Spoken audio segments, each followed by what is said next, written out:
I'm going to talk about the easy way to smoke a brisket without all that fluff bullshit that you see, right? There are 1,000 videos online of people who are smoking something, ribs, brisket, anything, right? And all the steps they take seem so simple, and it's done, and it's this beautiful, juicy, amazing looking piece of meat. And then you try it yourself and it comes out dry, or it just doesn't taste right. It's not that great. You've invested maybe 12 or plus hours of your life into doing this, plus however much money you spent on the brisket, and it comes out subpar. I've been smoking for roughly about 2 years, and just recently I've discovered that basically the key to smoking a good brisket in particular is to get a prime brisket. I didn't think it was really that big a deal before. Most of the time where I'm at, I only had select briskets to choose from, because it goes from select to choice to prime.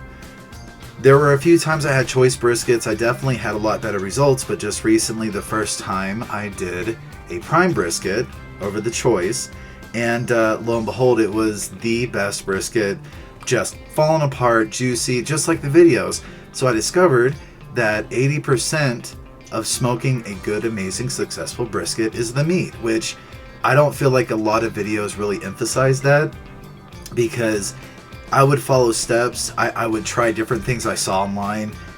Tried wrapping it in paper, tried wrapping it in foil, tried spritzing it, tried injecting it, tried wet seasoning a day or two before, just everything under the sun. Smoking at 225, smoking 250, smoking 275, mustard, no mustard, right? And yeah, it's pretty amazing. It's pretty much just the meat, and it's actually kind of forgiving when you get a really good cut of meat like that. All you gotta do, get a good Angus prime brisket, take it out of the package. You don't even have to trim it. You can trim it. I mean, it looks better, and it gets rid of a lot of the fat that you're not going to eat anyway. But really, trimming a brisket is just mainly for looks, and so you don't have to deal with the fat when you're eating it. But I mean, really, just pull the fat off and eat it. I mean, Jesus Christ, it's not that difficult, right? Take the brisket out of the package. You don't even have to put mustard on it. I like to do it because I like mustard. You can't even really taste it. So just layer it in salt and pepper. I've never seasoned a cut of meat, a cut of brisket too much.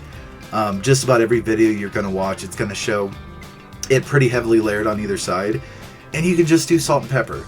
You can do salt, pepper, garlic. You can buy a really cool, trendy, hipster seasoning if you want. It does make a little bit of difference. This last smoke I used the hardcore carnivore charcoal whatever, and it did give it a really nice looking bark, but as far as the taste difference, I don't know. So you get your brisket, take it out of the package, cover it in salt and pepper, throw it on the smoker, or you could wrap it up, throw it on the smoker the next day. Doesn't matter if you're using a pellet smoker or a traditional wood burning smoker. Pellet smokers are amazing. You could set it and forget it, monitor it remotely. I like the wood smoke just because I like to have to tend it and drink way too much beer. Smoke it at, I like 250, but the biggest thing I would recommend is have a thermometer probe kind of right in front of where your meat is. The temperature difference from where your smoker is monitoring it, where your meat is, could be pretty huge. That was another one of my big problems, that I was relying too much on the thermometers on the smoker, and I found that I was cooking at least 50 degrees cooler than I should have been. So that makes a difference. I like 250, so smoke it at 250. Fat side up, fat side down, it really doesn't matter. I like doing it fat side up.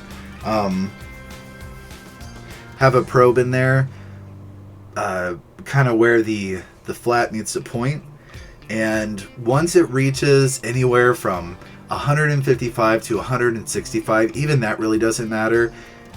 Before it even gets to that point, it's going to be on there for at least 4 to 6 hours of smoke. Once you get between those degrees, You can wrap it in butcher paper, which is going to give the bark a little bit more of a nice texture. It's going to still allow some of that smoke in. But you don't even have to do that.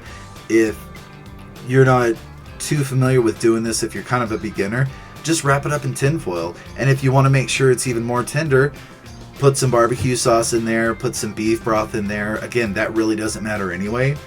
Wrap it up real nice and tight. You don't even have to put it back on the smoker. If you put it in tin foil, pop it in the oven.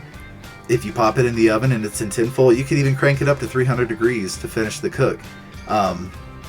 It's still going to take a few more hours, but start checking it at about, I'd say 194 degrees or so.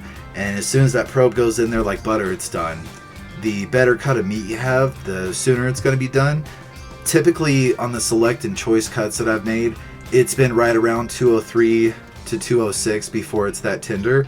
The first choice brisket I smoked, it was ready I think at 196 or so.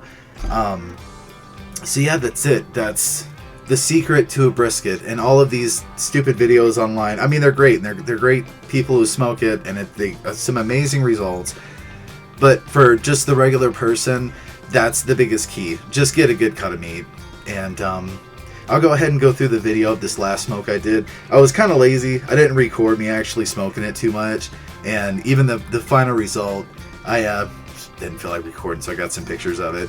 But yeah, good luck. And just remember that. Just buy a good cut of meat. It's easy. That's it.